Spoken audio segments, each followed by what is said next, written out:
तो मेरा नाम है विवेक और 2026 WBJE के लिए आपके लिए कुछ एप्लीकेशन में क्या एकेडमिक एंड जो है एलिजिबिलिटी क्राइटेरियाज हैं वो हम लोग आज की वीडियो में डिस्कस करेंगे। तो वीडियो को लाइक कर दीजिए, चैनल को सब्सक्राइब कर लीजिए। मेरा नाम है विवेक, मैं एक पोस्ट ग्रेजुएट स्टूडेंट हूँ IIT खड़गपुर का और अच्छा पैकेज निकालकर अब जो है आगे बढ़कर आप लोग के लिए कमाल के वीडियोस बनाने का सोच रहा हूँ और आप लोग के वीडियोस ला रहा हूँ। तो वीडियो को लाइक कीजिए, चैनल को सब्सक्राइब कीजिए।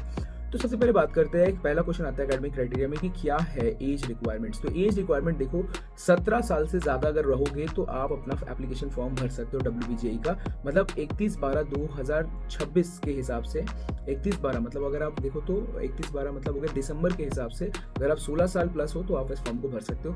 मरीन इंजीनियरिंग एंड जो है जो अब भर्ती होना चाहते हैं मरीन इंजीनियरिंग में उनका मैक्सिमम एज 25 ईयर्स होगा।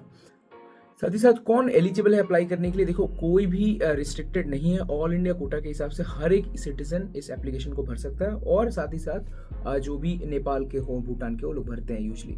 बात करते हैं कि कौन से रिक्वायर्ड सब्जेक्ट्स होने चाहिए जब आप क्लास 12 को पास कर रहे हो। तो फिजिक्स एंड मैथमेटिक्स तो देखिए मैंडेटरी सब्जेक्ट्स होते हैं और 10+2 को अगर आपने पास किया है तो। बट साथ ही साथ अगर आपका मैथमेटिक्स नहीं था तो आप फार्मेसी वाले ब्रांचेस में जा सकते हो, पर मैथमेटिक्स देना मतलब पेपर देना मैंडेटरी है। साथ ही साथ बात करूँ तो +1 सब्जेक्ट जो है स्पेसिफाइड लिस्ट में है, जैसे chemistry, computer science, biology and informatic practices, तो आप ये सब लोगे तो भर सकते हो। पर देख लो मैं आपको बता देता हूँ, बाय रूल तो ये कहता है कि मैथमेटिक्स आपका क्लास 12 का सब्जेक्ट होना चाहिए। बट अगर आपके पास नहीं है तो बहुत सारे लोग एप्लीकेशन भर के आगे प्रोसीड कर जाते हैं, पर मैथमेटिक्स के नंबर चेकिंग होती है बाद में, राइट। चलिए बात करते हैं, बाय रूल तो यही कहता है कि आपके मैथमेटिक्स होने चाहिए, फिजिक्स का मैथमेटिक्स होने चाहिए। बात करते हैं कि मिनिमम एग्रीगेट मार्क्स क्या है जनरल कैटेगरी स्टूडेंट्स के लिए जो कि भरना चाहते हैं। तो देखिए कोई जनरल कैटेगरी स्टूडेंट के लिए 45% आपका एवरेज मतलब होना चाहिए, मतलब आपका जो परसेंटेज होना चाहिए क्लास 12 में वो आपका होना चाहिए 45%। तो आप एलिजिबल हो, आप किसी भी कॉलेज को चूज कर सकते हो। बट अगर आप 45% का क्राइटेरिया क्रॉस नहीं कर रहे हो तो आप एग्जाम में काउंसलिंग नहीं कर पाओगे। अब बात कर लेते हैं ये जनरल कैटेगरी स्टूडेंट के लिए, ठीक है। स्पेशल कैटेगरी के लिए हर एक कॉलेज का अपना अपना रूल है। बात करते हैं मिनिमम एग्रीगेट मार्क्स जो है रिजर्व कैटेगरी मार्क्स के लिए क्या है। तो अगर आप SC ST OBC A OBC B PWD category में हो, EWS कंसिडर नहीं कर रहे, EWS जनरल कैटेगरी के साथ कंसिडर होगा।